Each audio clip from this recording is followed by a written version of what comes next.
Olá, eu sou a Simila Rá e eu estou presidenta da ABGLT, que é a Associação Brasileira de Lésbicas, Gays, Bissexuais, Travestis, Transsexuais e Intersexos. E essa é a ala feminina dessa população que a gente quer falar hoje. Nós estamos falando aqui nesse papo sobre mulheres lésbicas, bissexuais e transgêneras. A gente sabe que tem um discurso moral na sociedade que durante milênios vem colocando esta população sobre sobre a situação de uma extrema violência e de uma extrema exclusão. Há um conceito de que mulheres têm que servir a homens e que o seu amor não pode ser compartilhado com outras mulheres.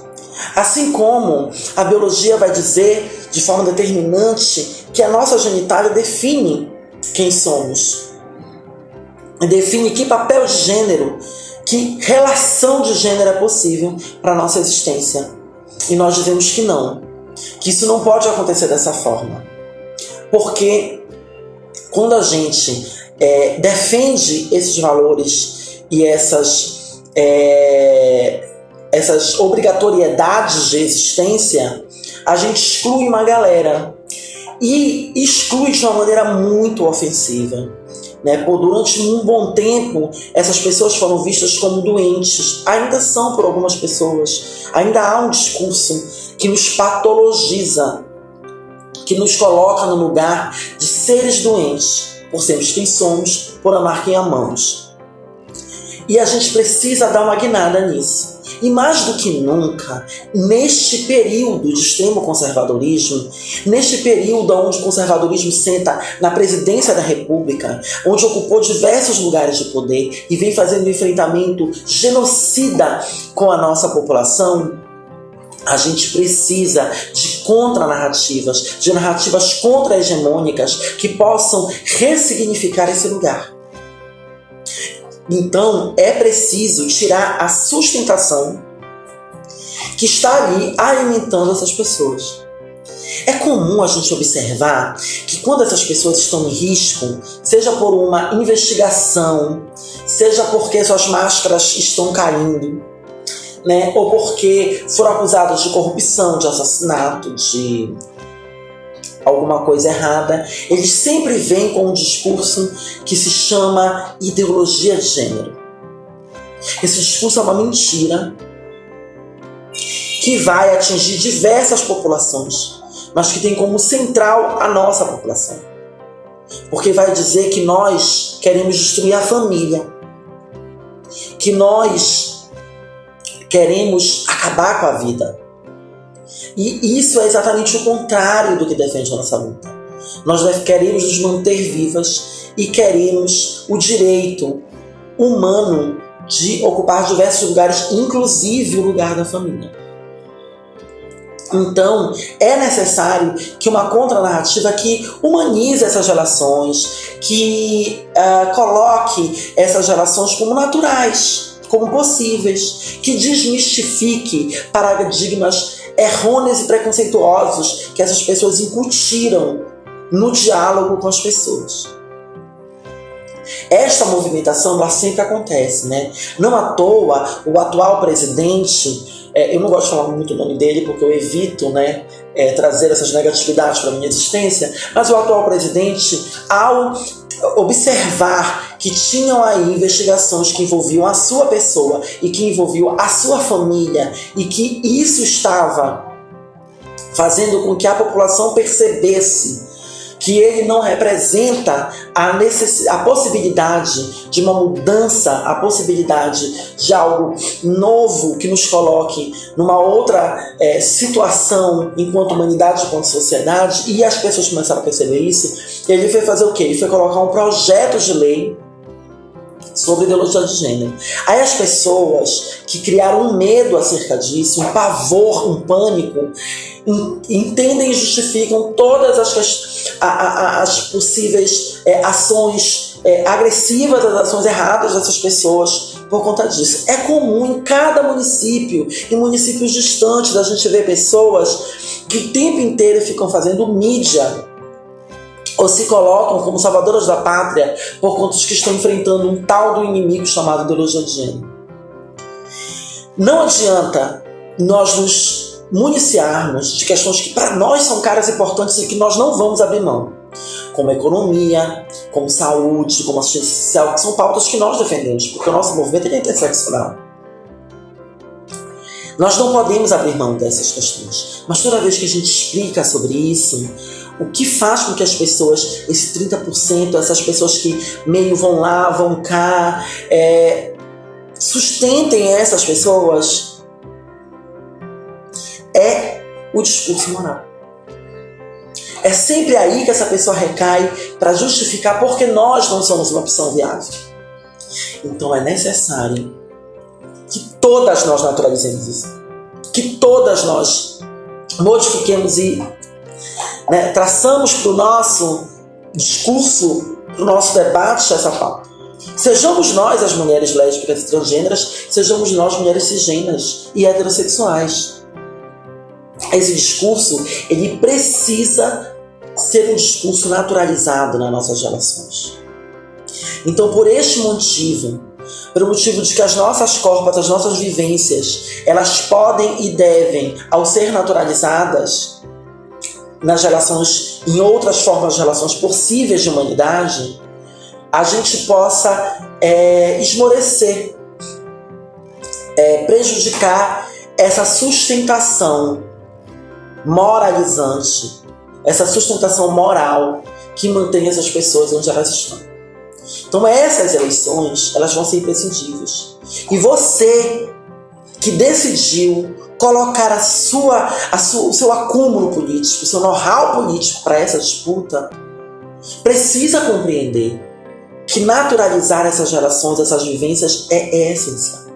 Então toda vez que nos procurarem, toda vez que chegarem até nós com dúvidas, com questões sobre essas existências, nós precisamos naturalizar as nossas respostas.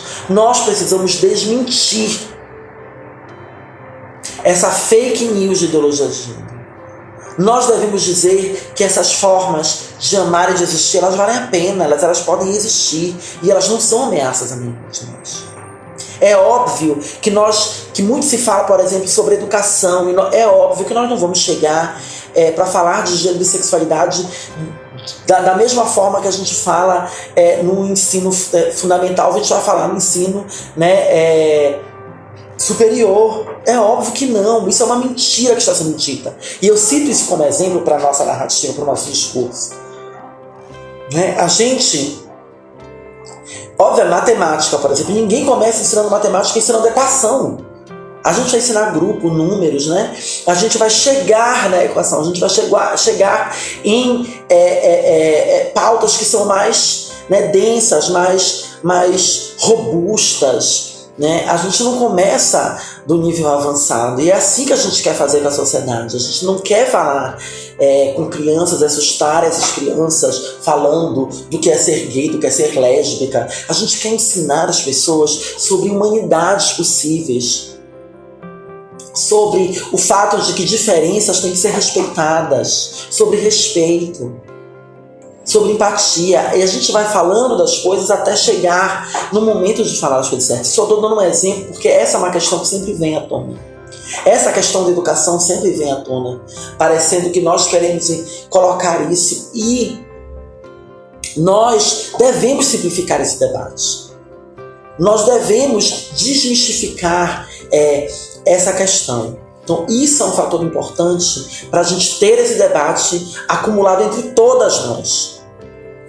Uma outra questão é a questão da representatividade. Nós temos um legislativo brasileiro que não representa a diversidade da população. E eu não estou falando só de diversidade de gênero e sexualidade. Nós temos um legislativo que representa latifundiário, que representa empresário, que representa uma gama de pessoas que não são as pessoas que nós do campo popular defendemos como legítimas para ocupar esses lugares. Então todas nós, todas vocês que hoje estão se colocando para fazer esse enfrentamento, e aí de antemão a gente agradece a ousadia, a coragem, a disponibilidade de que esse arcabouço político que vocês construíram ao longo das suas trajetórias esteja à disposição da nossa construção, do nosso projeto político de país e de humanidade.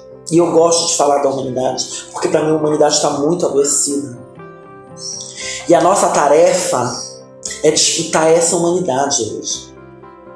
A nossa tarefa, quando vai se colocar numa disputa legislativa, é disputar essa humanidade, não é só disputar projetos de leis. É estar no lugar de poder e levar essas vivências, essas corporeidades. Enquanto o legislativo foi um legislativo só de homens, as nossas vozes, as nossas decisões não eram ouvidas. Precisou chegarem mulheres ali para colocar essas questões. E é preciso que cheguem outras mulheres, que mulheres negras cheguem nesse lugar, mas que mulheres lésbicas, bissexuais e transgêneras também cheguem nesses lugares. Então é necessário também falar sobre representatividade. E um mandato, muitas vezes, ele não é só de uma pessoa, né? Ele é de um conglomerado de pessoas.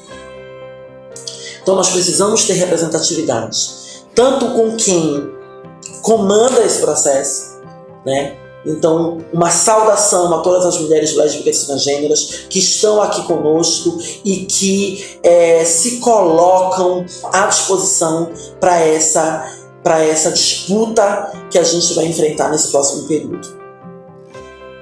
E também para aquelas mulheres cisgêneras e heterossexuais que estão conosco, que nós já saudamos, incorporem, né, nas suas gerações de construção da política essas representatividades enquanto pessoas e enquanto discurso. Porque quando a gente conseguir, né, mudar essa imagem de quem nos representa, né, e que é uma imagem que legitima tudo, porque a gente pode fazer o que a gente quiser, mas a gente vai estar errada. E sempre que a gente fala 10 minutos, 20 minutos, 1 hora, um homem de bem, ele fala 1 minuto e a palavra dele vai mais para nós, porque esse conceito de homem de bem, ele precisa ser desmoronado, ele precisa ser aniquilado. Essa coisa de que o homem de bem, o homem de terra é um homem de bem, não, a mulher camponesa é uma mulher de bem, a mulher transgênera é uma mulher de bem, né? A mulher prostituta é uma mulher de bem. Então, todas as nossas diversidades de mulheres, as mulheres negras, as mulheres lésbicas, as mulheres bissexuais, somos todas mulheres de bem. Somos todas querendo o bem e uma mudança que vale a pena. Então, saudar todas nós, mas fazer esse chamado de que essa temática contra-hegemônica que coloca a questão de gênero, a questão de sexualidade e a questão das transgeneridades, eu estou falando de gênero também, incluindo isso, elas precisam ser dialogadas. Elas não podem mais ser escondidas para debaixo do tapete. Elas têm que ser enfrentadas e naturalizadas entre nós. Porque para além de disputar uma eleição, nós estamos disputando uma humanidade toda, nós estamos disputando uma sociedade toda. E a gente precisa mudar isso, a gente precisa colocar isso no outro campo. Então falar da possibilidade de todas as mulheres chegarem no lugar do emprego, de todas as mulheres chegarem no lugar da ocupação de lugares de poder, da gente falar de que todas as mulheres precisam da sua autonomia, de que todas as mulheres precisam de respeito e que sejam elas todas as mulheres, é um discurso que tem que estar na ponta da nossa língua.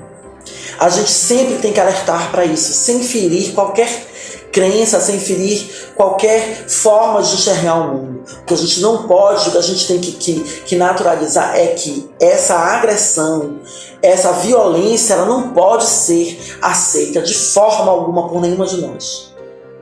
Sejamos nós quem sejamos, acreditamos no que acreditemos, em que fé professemos, em que relação com o sagrado nós tenhamos, a gente não pode ser permissiva com esse tipo de violência. A gente não pode ser permissiva com esse tipo de relação que nega a existência de uns, aceita a existência de outras, e que isso faz com que a gente determine quem pode, quem não pode estar na escola, por exemplo.